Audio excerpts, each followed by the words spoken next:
Welcome to this week's OK at Work with myself, Sarah Sawyer, and my colleague, Russell Berger, both attorneys at Offit Kurman. And today we are talking about minimum wage increases. So here in Maryland, where we sit, we've seen a fair amount of these over the years at a state level.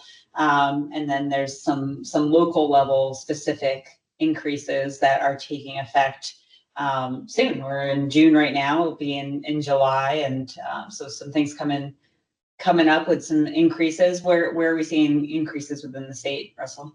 Yeah, so on July 1, Montgomery County is increasing its minimum wage to $17.15 per hour for large employers. And that's large employers are those with 51 or more employees.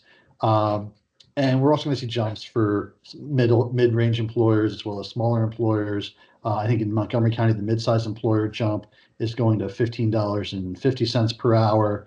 And then in Howard County, we're seeing a jump for government employees on July 1 to $16 per hour. But that $16 per hour is also going to apply to larger employers in Howard County as of January 1 of 2025, and then to smaller employers in July of 2026. So that's just like in one small radius, the amount of changes that are taking place.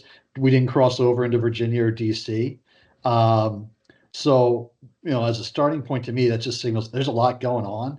And if you have employees spread out and working in multiple jurisdictions, and multiple jurisdictions meaning, towns or counties, not just states, then that's something that, you've got to know the minimum wage in all your jurisdictions.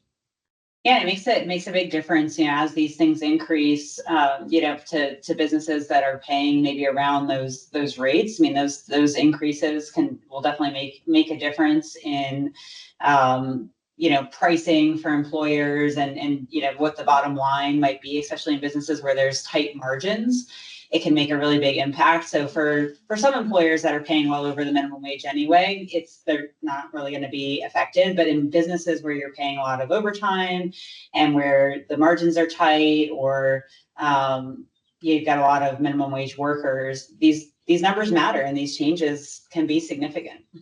Yeah, well, and that's one of the challenges. I think the Montgomery County executive had a comment that said, I don't think this is enough. Everyone, should be able to earn a living wage. And, the challenge with that is that when, rates go up, then prices go up, which means, inflation happens. So it's a lot harder to get to the living wage because these things aren't static. It's a dynamic marketplace where and it's what, I think a lot of our business clients are going to do when